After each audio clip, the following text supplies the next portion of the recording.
right. Hello and welcome everyone. I am Erin Broberg with Sanford Underground Research Facility, and I am your host for Deep Talks tonight. This event is sponsored by Crow Peak Brewing Company, RCS Construction, Northern Hills Federal Credit Union, and Chuck and Jolene Lichtenwalner. So we want to take a moment right here at the beginning to thank them for their generous gifts and their continuing support of science outreach and education. You hear those names every single month. They're very consistent in supporting this, so we're very thankful for them. Tonight, Crow Peak Brewing Company is sponsoring our door prizes, as always, and we have 3 fantastic prizes. I will read them off as we bring up the poll for our Zoom webinar listeners. So the first prize is a growler with 1 fill. The second is a 6-pack of Crow Peak's locally brewed craft beer, and the third is a gift certificate with a Crow Peak t-shirt. Oh, it says our poll is broken.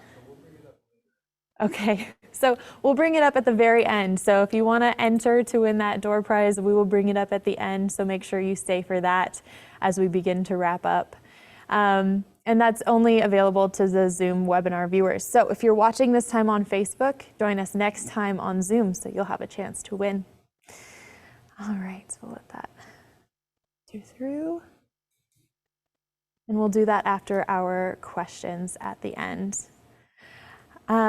If you want to, if you participate in the polls on Zoom and Facebook, you will also be entered to win some surf branded swag.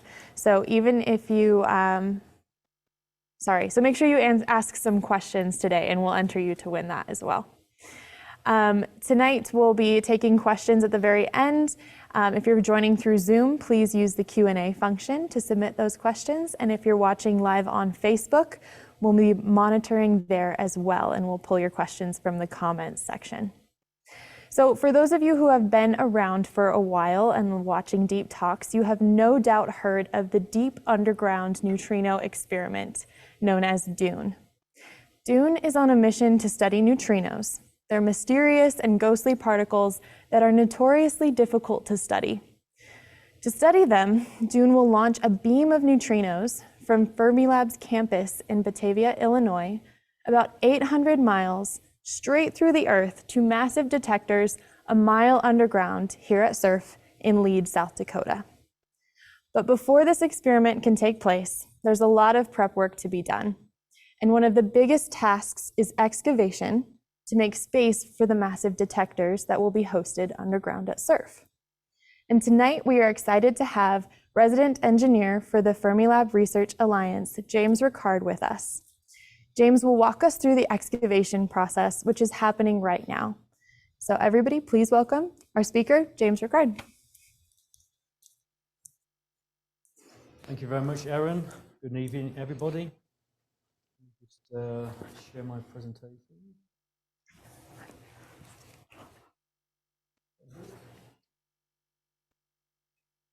I believe that's good. Okay.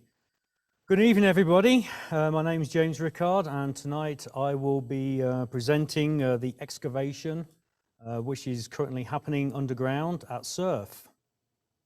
I will start off with the overview of the LBNF Dune, show some pictures and graphics on what Erin has just described.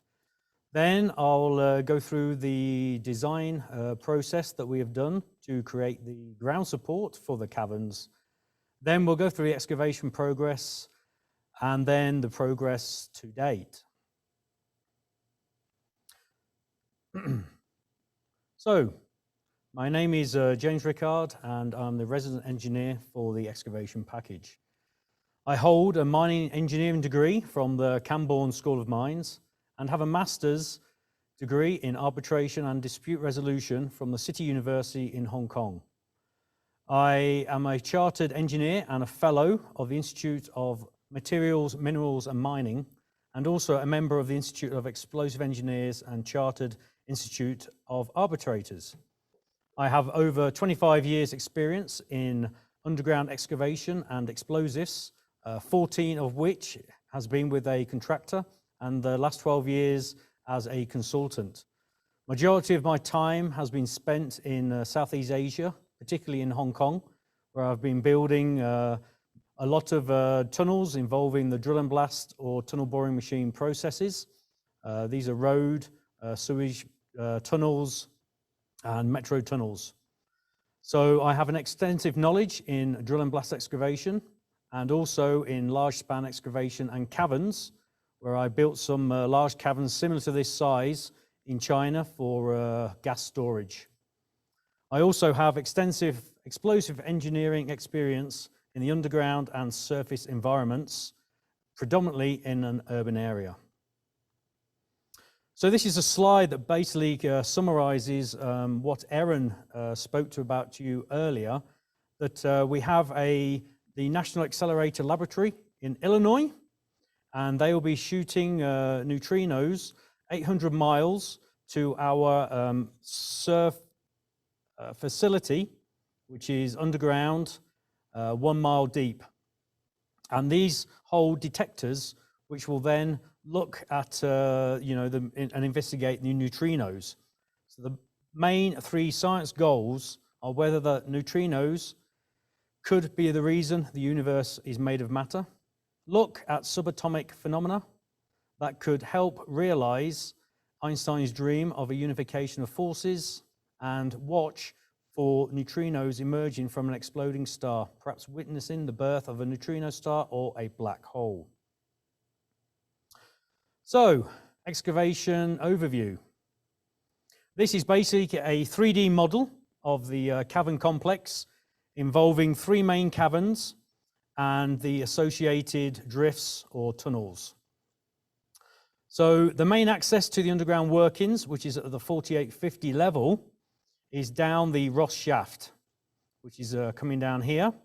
We have then enlargement of a number of drifts or tunnels, and these eventually allow us to enter the caverns, which are titled North Cavern, CUC Cavern, and Southern Cavern. So, a brief overview of a few numbers of the excavation phase. We have around about 24 months of drill and blast excavation, 12 months of concrete works. So the total contract duration is for 3 years. The caverns, the north and south, which are the large ones, they are 65 feet wide, 95 feet high, and 475 feet long, with the smaller CUC cavern in the center, which is the central utility cavern, which is 64 feet wide, 36 feet high, and 624 feet long. So the CUC cavern basically houses the electronics and electrical equipment, and the 2 larger caverns, they house the detectors, which will be detecting the neutrinos as they come in from Illinois. So the total footage of access drifts is around about 3,000 feet. We have 800,000 tons of rock to excavate, 24,000 rock bolts to install, 6,400 cubic yards of shotcrete, and around 7,700 cubic yards of concrete. So the contract started in April 2021 and will be completing in April 2024.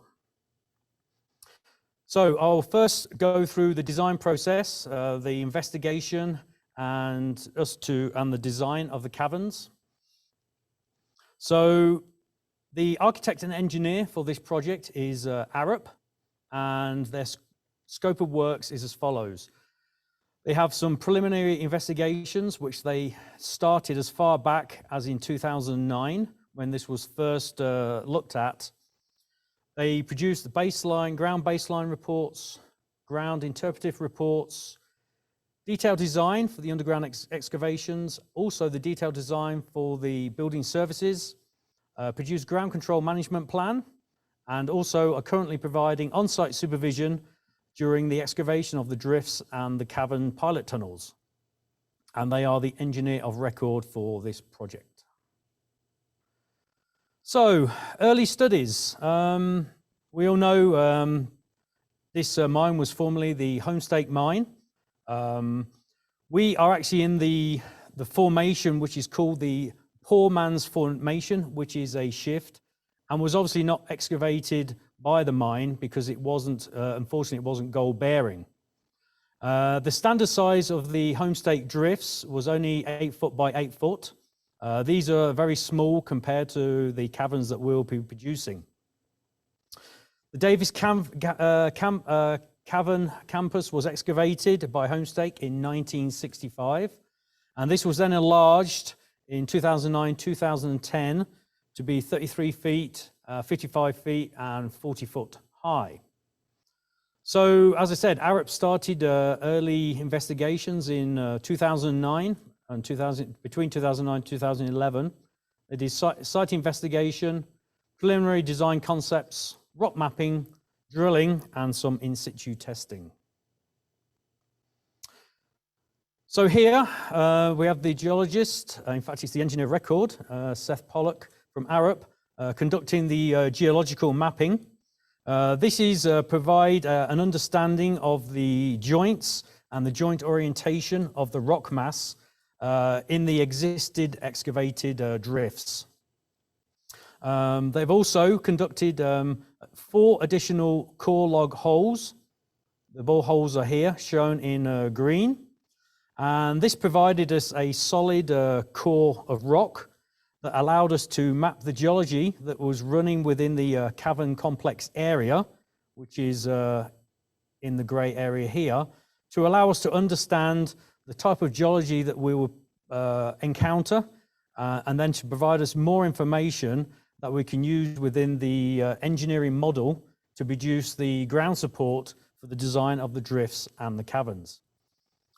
In addition to these cores, they selected portions of the core to do rock core testing to get some like UCS values, which is the strength, compressive strength of the rock, tensile strength, etc. These are then all used to provide parameters for the design and to produce a geological model of the cavern area. And here we have the geological model that Arup produced.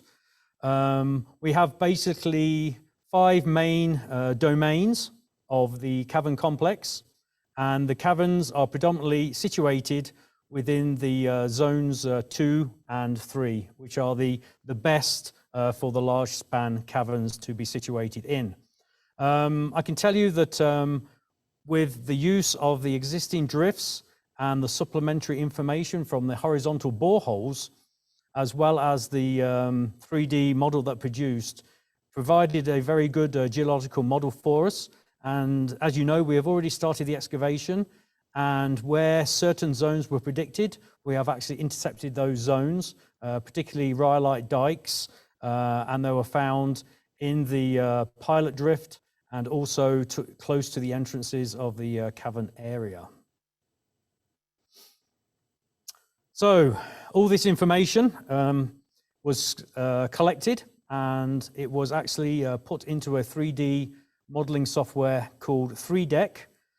This software is used, it is a discrete element analysis software, and allows us to put inside the geology and the rock joint parameters, joint orientation, joint direction, and the joint characteristics. And it provides us with a model and helps us to determine what sort of relaxation we have within the caverns, and also what support is required to hold that cavern up so it doesn't collapse. Also, we had to model the sequence of the excavation. Obviously, it's very difficult to blast the cavern all in one go. So we're doing a smaller top heading and then 2 sides. And after these are done, then the main support is installed before we carry on advancing. In addition, we have to enlarge the existing drifts, and we have new intersections to be built within them. These also have to be assessed because these are a larger span opening compared to the original drifts. And here we show some wedge analysis to show what sort of ground support is required and what potentially rock wedges may fall out that need to be supported with rock bolts. Okay, so this slide shows the cavern excavation sequence. So initially, we do a pilot tunnel. This is a smaller opening, and this is conducted to obviously open the ground up. It provides us with a very good understanding of the geology we'll encounter. But obviously, the opening is not large enough that create any big collapses before ground is supported. So then, after the pilot tunnel, we'll do an enlarged center cut. This will install permanent rock dowels and also wire mesh. And then on top of the wire mesh, there will be shotcrete. After this, we'll be taking the wings out to allow the full top heading to be excavated and supported in the same manner. Once the top heading is completed, we will then start to look at the benching. Before we can start the benching, we'll be drilling down a raise to allow us to excavate the rock. And also there will be a mucking drift excavated through here to allow us to excavate that rock as it falls down the raise. And then once that is done, step by step, each bench, the rock bolts will be installed and the shotcrete will be applied until the total excavation of the cavern is completed. So the north and the south caverns are the same, but as you will see, the CUC cavern is not so deep. So this can all be excavated from the 4850 level and extracted through the entrance drifts. Okay. So now I'll go through the excavation process. Okay, so as I said, we have access down the Ross shaft, but the mining equipment is quite large and it will not fit directly in one piece down the Ross shaft. So we use the skip compartment to either put parts of the equipment inside the skip, or we actually sling the components directly underneath the skip, as you will see in this photograph here, where we're slinging down a long beam, which is obviously too long to fit actually in the personnel cage. Once all this equipment is underground, then we actually need to rebuild the equipment. And here you'll see that TMI will actually, they have actually excavated an underground workshop, which allows them to then rebuild the equipment in their underground workshop.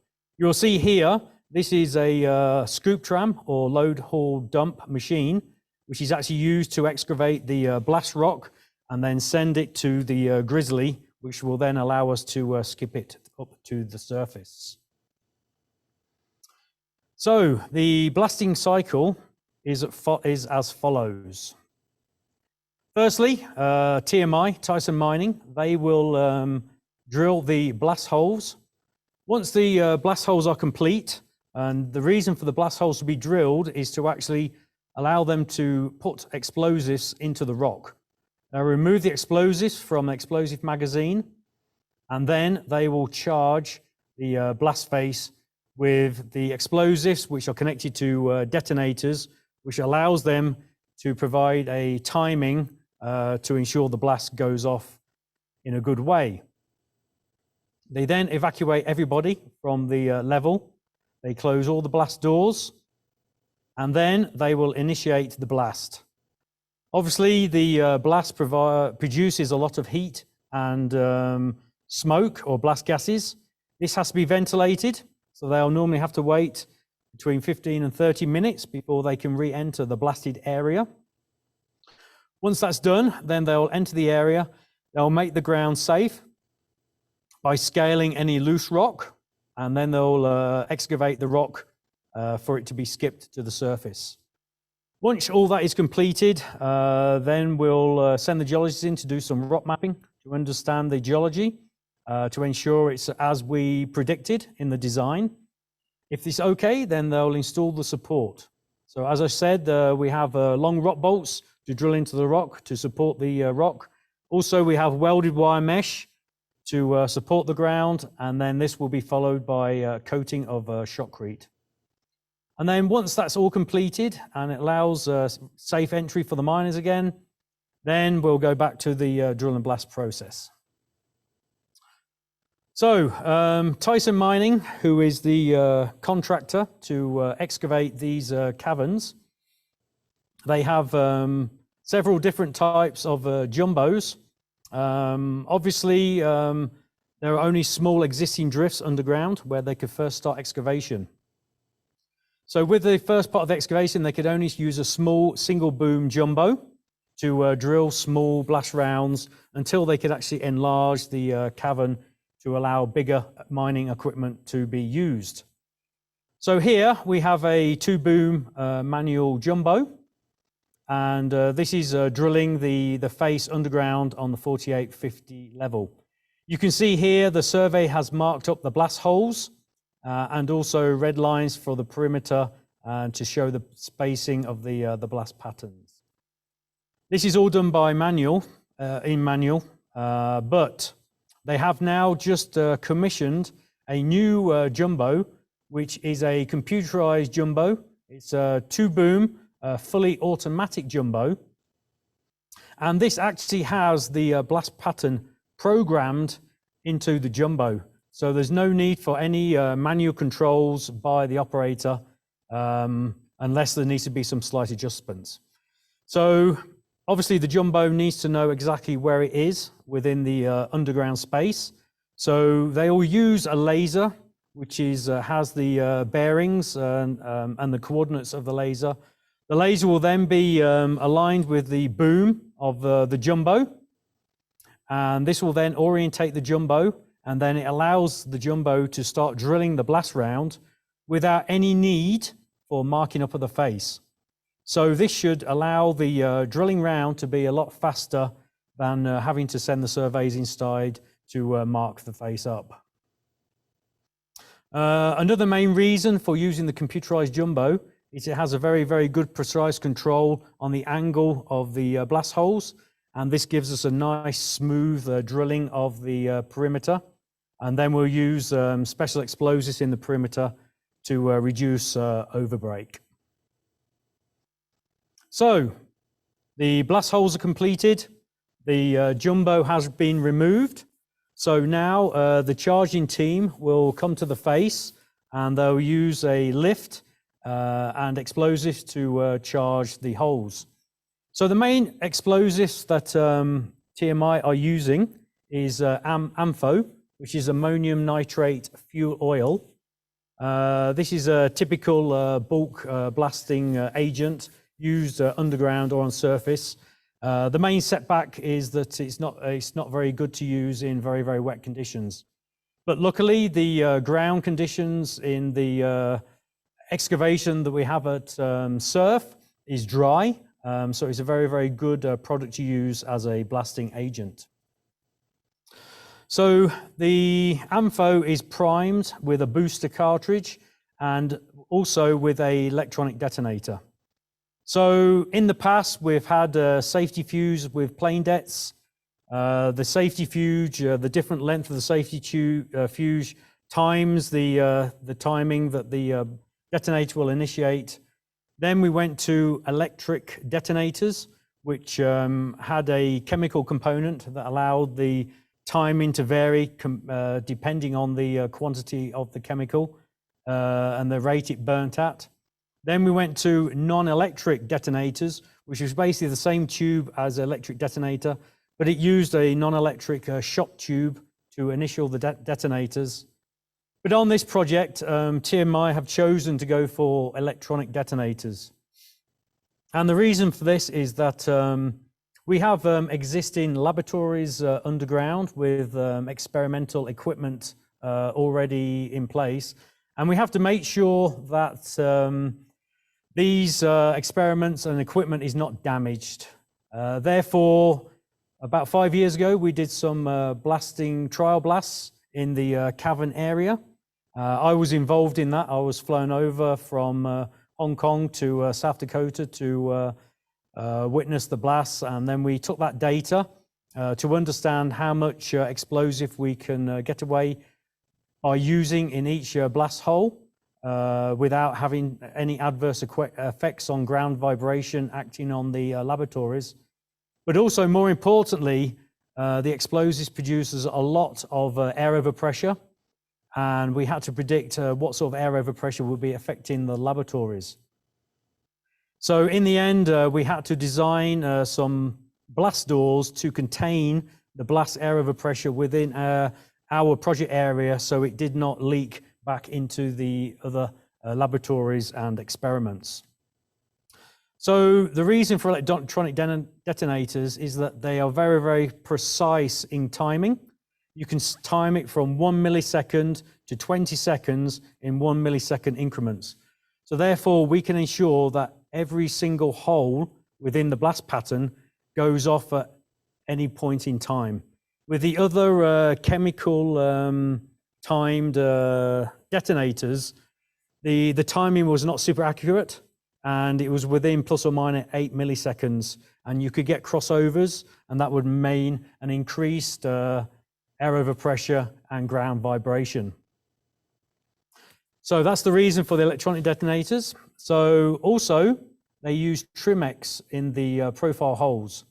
This Trim-X is a smaller cartridge, so it's smaller than the blast hole, so it's decoupled inside the blast hole, and it produces a reduced amount of explosive. So therefore, when it blasts the perimeter of the tunnel, it reduces less blast damage on the host rock, and therefore we get less overbreak and less amount of rock that needs to be supported. Okay, and then I said we have the AMPHO, and this is the AMPHO kettle, which uses compressed air and then forces the AMPHO prill through the compressed air and into the blast holes. Basically, the AMPHO prill is basically fertilizer with diesel. Okay, so the first blast was on the 9th of June of this year, and at the moment we've excavated roughly just over 10% of the total cavern space so far. So the next slide shows the blast doors that we installed to help us stop getting excessive pressure acting on the existing laboratories underground. These are all shut before we initiate the blast, and once they're shut, everybody is evacuated behind the blast doors out of the blast area, and then we initiate the blast. So here is a short clip of the blast initiation. Hopefully it will work.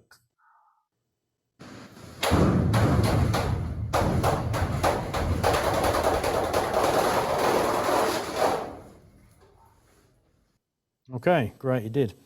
Okay, so the reason we have the different timings is that you cannot blast all the holes in one go, because if not, the face will freeze and the rock will not be ejected out of the face. So we have different zones within the tunnel profile. We have a cut, which is initiated first. So basically we remove the core of the apple, and then we blast the surrounding rock into the core with the perimeter and the lifters going up at the end. And that's basically how we design the blast.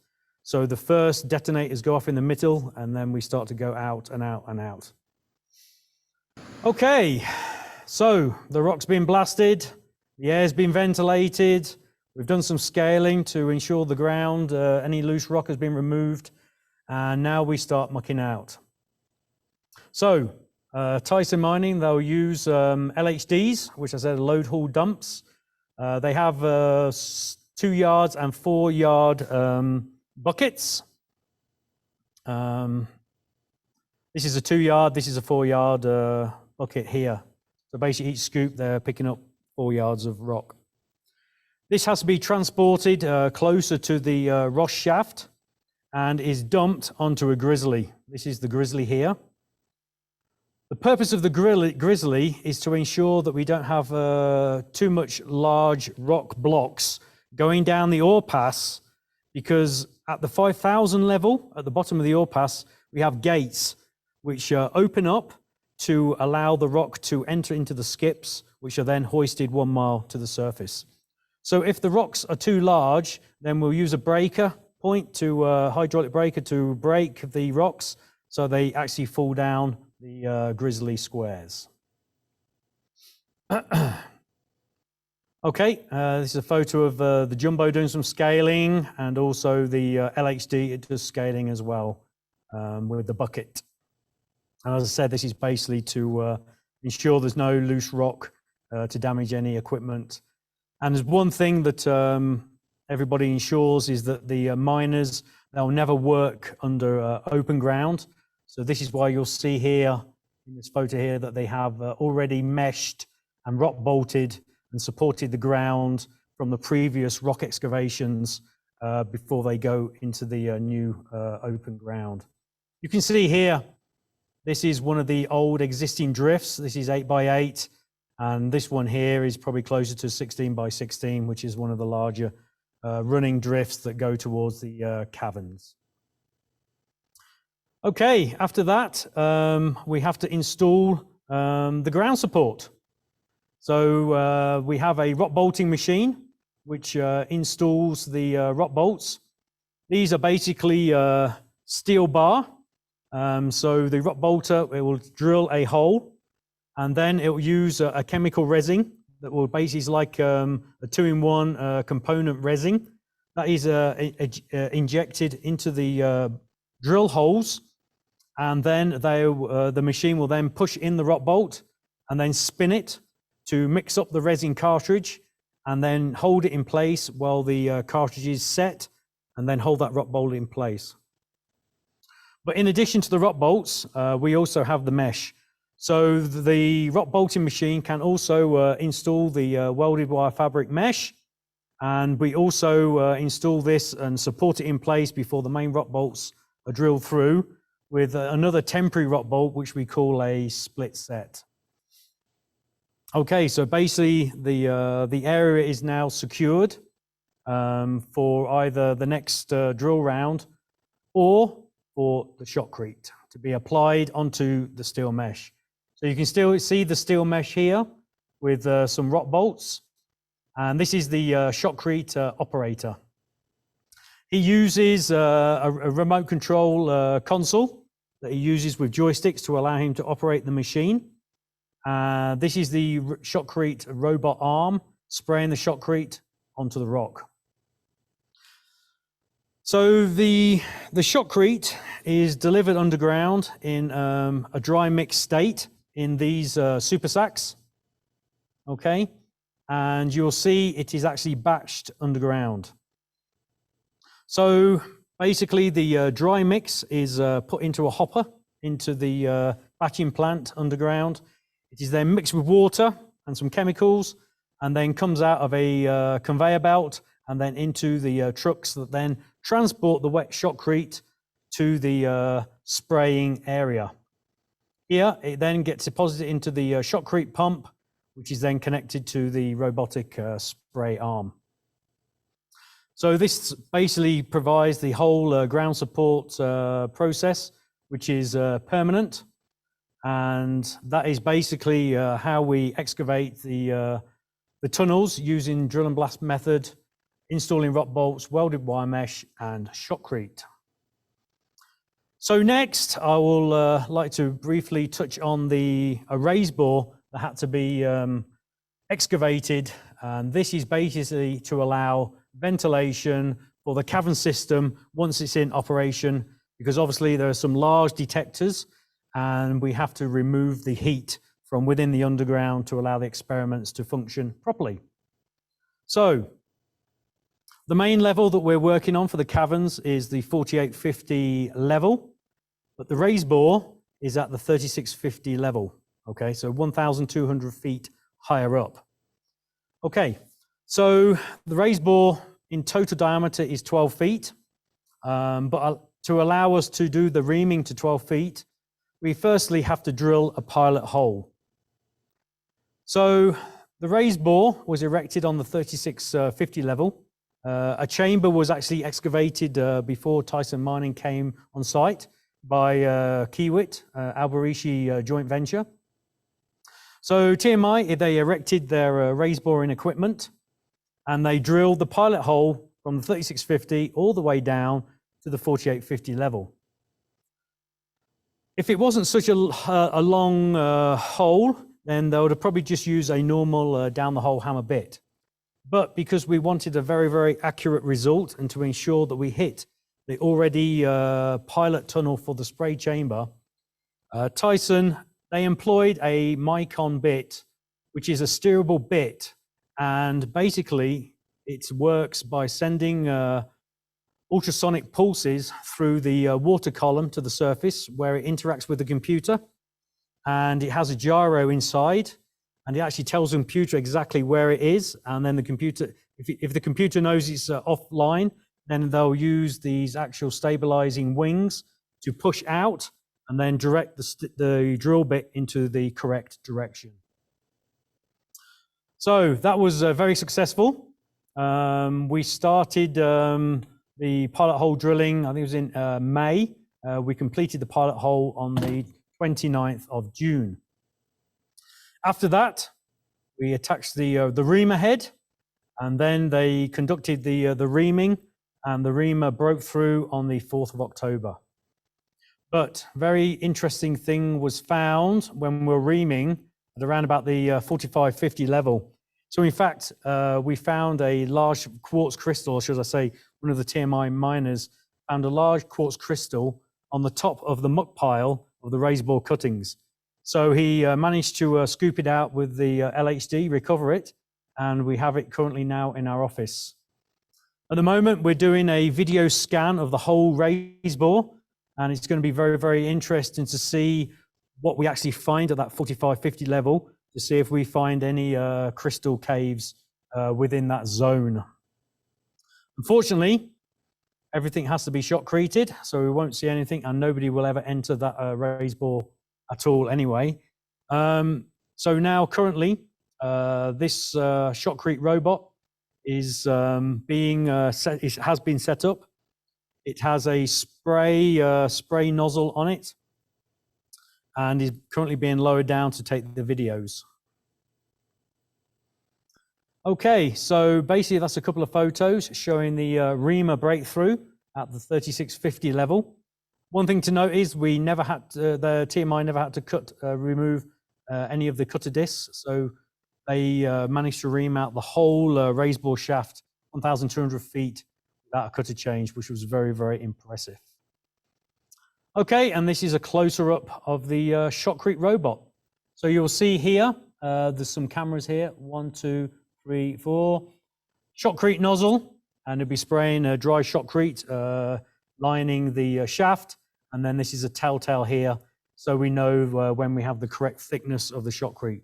We're going to apply 4 inches of shotcrete to the shaft.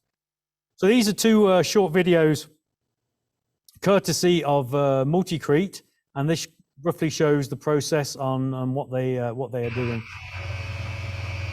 So that's a video that they all see in their control cabin on the 3650 level.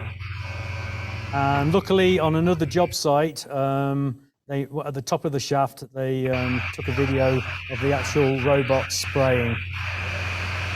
So you see it just going around in circles, applying a coating of shotcrete. And then basically, it's just going to be raised up in the shaft once that coating has been completed. Okay, so basically the final process is actually to remove the rock out of the underground space. So we have 800,000 tons of rock to be lifted from underground, basically from the 4850 level, 1 mile to the surface, comes out of the Ross head frame through a rock crusher to crush it into smaller sizes. So we have the grizzly, and then we crush it into smaller sizes to about 4 inch down, and then it will go on a conveyor belt and then eventually deposited into the open cut. There's a lot more details about this process in the Deeps talks by Josh Wilhite, which was done in February of this year. So basically, as I said, we have the grizzly here. The LHD deposits the rock into the grizzly. It then falls down the ore pass. It stays in here until the skips are ready. The gate is then opened to allow us to deposit some rock into basically a volumetric flask, which is the skip loading pocket. Once that's full, the skip door, gate 1 will be closed, gate 2 will be opened, and then it will fill up the skip. The skip will then transport up the shaft and be deposited into the crusher area. So this shows the skip loading pockets here, and this is basically the flask that measures the rock so we don't overflow the skips. Okay, it gets deposited into the jaw crusher, which is at the Ross head frame area. So the jaw crusher crushes the rock into finer material to enable it to get onto the conveyor belt. And we have the rock handling system operator. This is his control center just here. And he has full control of the whole system, and also has video cameras of the various areas throughout the rock handling system process. Okay, so once the rock has been crushed, it will then go on a conveyor belt and then deposited into the 2 ore bins, which are on surface, but they're about 100 foot deep, and the bottom of the bins is on the tramway level, directly below the Ross head frame. So the skips are then loaded onto the conveyors, and then underground, and then on the surface to the open cut. So we'll see here, this is the conveyor in the tramway. We call this CVO3, basically conveyor number 3. And then we have the overland conveyor, which is CVO4, and the open cut.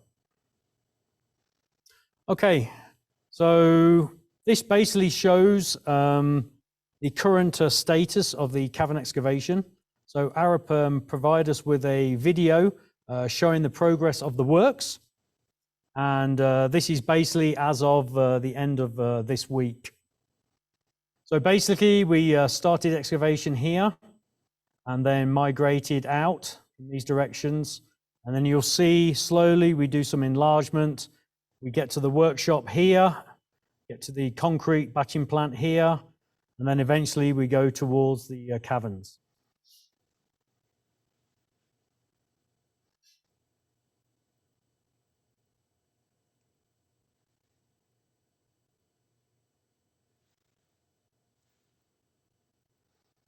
So basically, this is called a decline. I'll go back to that in a minute. And this shows basically the pilot hole drilling and the reaming out of the raise bore. And you can see the differences in the elevation.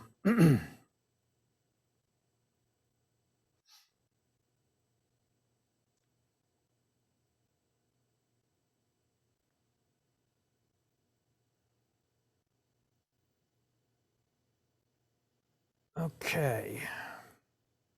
Let's see if I can start it and stop it. So there's just one thing I would like to. So basically, we have a decline here from the 4850 level to the 4910 level, which allows us basically to extract the rock from the lower areas of the caverns when we are benching. Okay. So finally, I'll just show you some video footage of what's it like underground. And then after the video, I can take some questions. So please enjoy the video, and thank you very much for listening to my talk.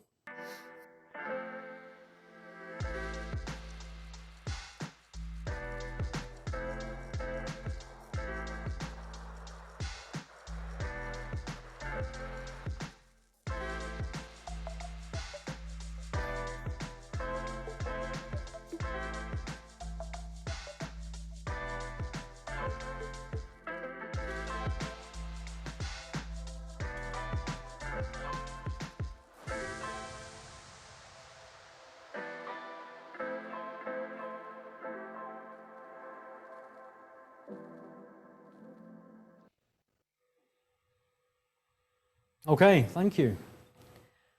All right, thank you so much, James. Are you ready for some questions? Okay. All right. All my best.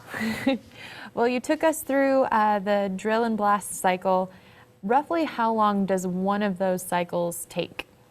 Okay, obviously it depends on the size of the excavation that TMI have to excavate. But normally you can get a cycle down to around about 12 hours. And that would probably be around about a 10-foot round. Great. And Robert asks, what do you view as the most challenging aspect of the excavation phase? Challenging aspect, most challenging aspect, I would say to create the top heading of the large span caverns. Okay, so we're basically creating a hole in the rock and we have to make sure it's supported properly.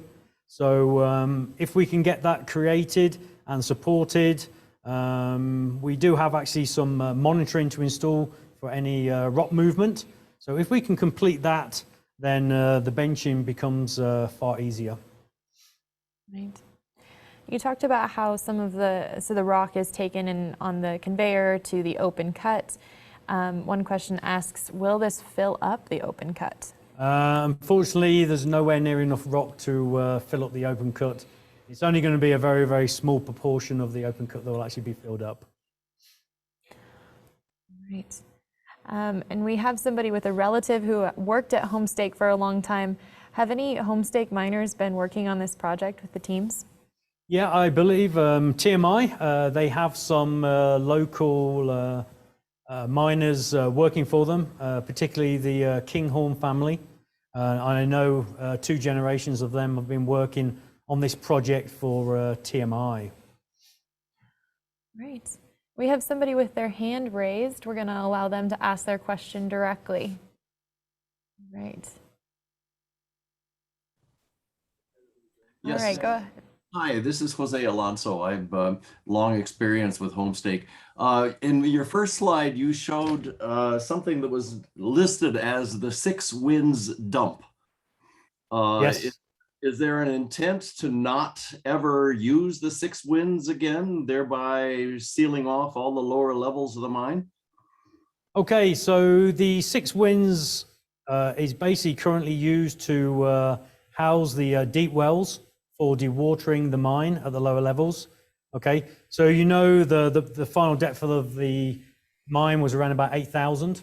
Okay, yep. So they have the deep pumps down there, and we're using that to keep the groundwater drawn down.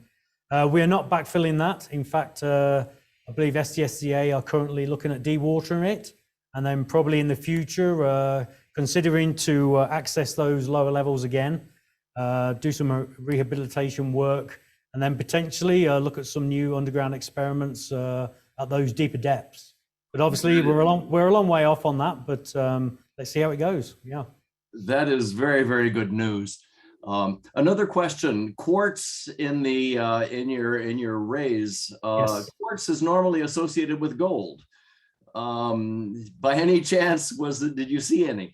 Unfortunately, we did not. No, and as I said, the area we are in is the Poor Man's Formation, and obviously, I think everybody can pretty much know why it's called the Poor Man's Formation, because it's barren. Yeah. Yeah. Thank you very much. It's a very, very interesting talk. Thank you so much, Jose. Another question is this the largest underground cavern you've worked on? And if not, what was? Okay, actually, it's I think the span is slightly larger than the one I produced before. But I was actually employed by BP, and it was like 2005. I was asked to go to China to help them build some large gas storage caverns. The height was very, very similar. The length was actually even longer than the caverns here. So span, yes. Total size, no. Yep. But it was not as deep. This is the deepest I've produced caverns this size. All right, so it seems you've got some colleagues here who are asking some fairly technical questions. So I'll pitch you the question, and then maybe you can give us some background to bring the rest of the audience up to speed. Okay. We'll see. So we have one question that says, has working at this depth affected the bolt or blasting holes through squeezing? And they say tapped drill steels affecting loading explosives or bolts. Okay. No, nothing's been observed. We have seen some rhyolite dikes within the rock mass in the pilot tunnels going towards the spray chamber. We did have a little bit of spooling of that rhyolite as the ground relaxed, but it was very, very minor. The ground's still pretty hard, pretty competent, and there's been no squeezing whatsoever on the 4850 level. Great. One of our audience members, Mary, asks, have you ever been frightened underground? No, but I have told the miners here that when I first started mining in Cornwall, when I was doing my mining engineering degree, the first day I was told that I was never allowed to whistle underground because it'll bring up the bad spirits. So I've never whistled once underground in my life. And some people do here until I told them that story. Oh, there you go. There you go. So Frank asks, are there any hazards in the cavern, such as radon, methane, rock dust, and how do you mitigate any of those hazards? Okay, the best mitigation method for all of the above is ventilation. Okay, basically all rock, some of the rock probably has some radon within it, but we are in very, very dry areas, so there's not actually much radon emitted. We have done studies. Radon or radiation is an issue with the detectors, with the experiment. So we are constantly taking background readings to understand what the background radiation is. Even on surface, you know, we have background radiation, as everybody knows, on some other technical talks, on deep talks.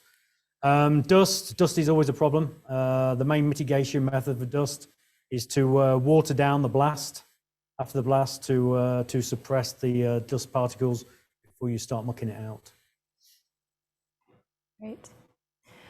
Another question is, what software programs did you use for the finite element analysis? Okay, so the software program that Arup used was called 3DEC.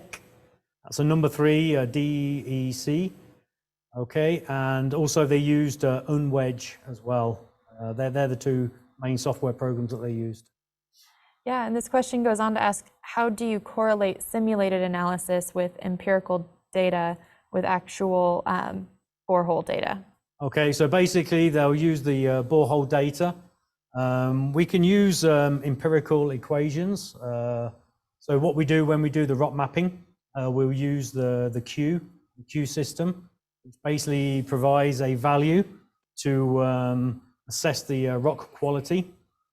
This is then gone back to the design drawings to make sure that the design is within spec. So depends on the quality of the ground, then the design has produced different support categories. So the weaker the ground, the heavier the support that is provided.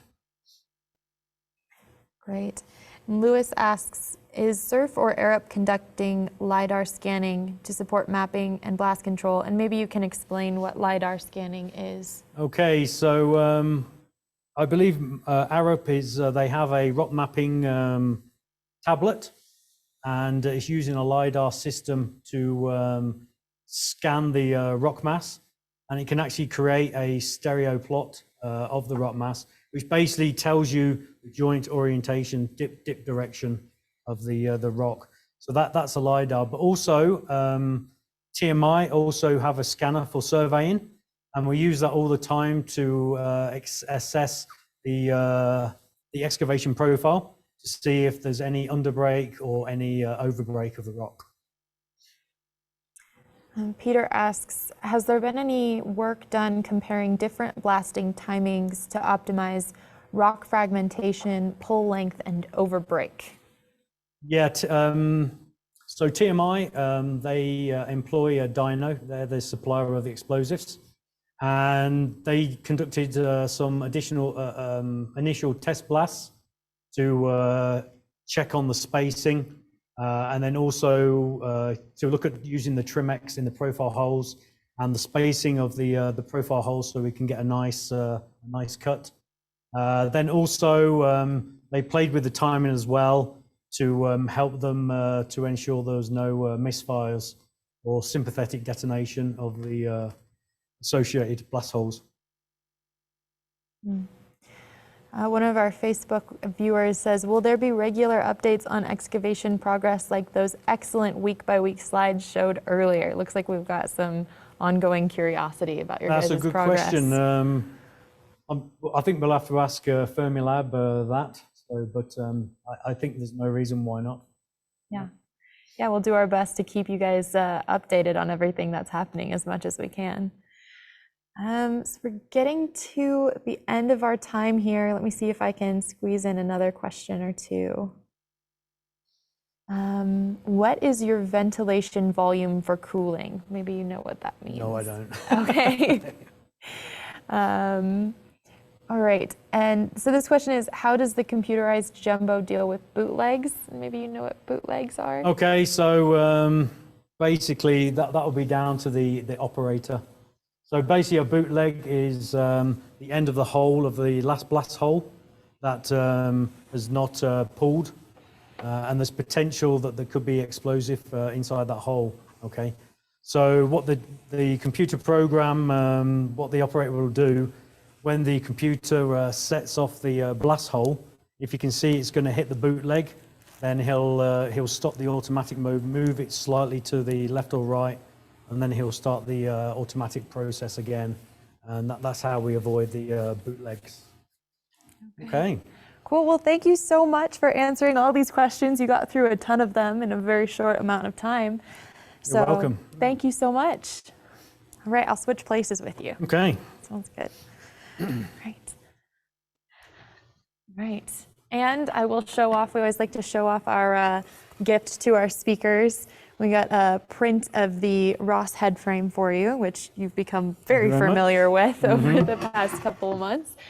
And if our audience has stuck by us throughout this talk, which most of you have, you get to enter that poll we talked about at the beginning. So if Matt wants to bring that up, our door prize is from Crow Peak Brewing Company. So go ahead and enter the poll if you are over 21 years of age and able to pick up the door prize in Spearfish, South Dakota. Go ahead and enter yourself, and we'll give you a few minutes to, or a few seconds more to do that. We're also starting to give away surf swag to our viewers. So if you submitted a question or a comment in the chat or the Q&A, we will pull from those people for the surf swag giveaway. So,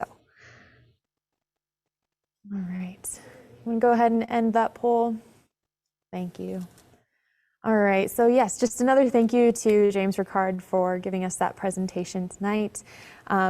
We will have recordings of this video on Facebook, and in a day or two, we'll have them up on Vimeo and YouTube. So if anybody you know missed the presentation but would enjoy learning about the excavation that's going on, please point them that way. Also, we will have a survey for our viewers. Please take some time if you're coming off of Zoom to complete that survey so we can learn how to make this event better every single time. Our next Deep Talks event is on Friday, December 10th. We are celebrating Nobel Day with our science director, Jarrett Heiss. So we really encourage you to come. More information on that will be posted to our social media channels and our Deep Thoughts newsletter, and our website as well. Okay, thank you all for coming, and we'll see you next month.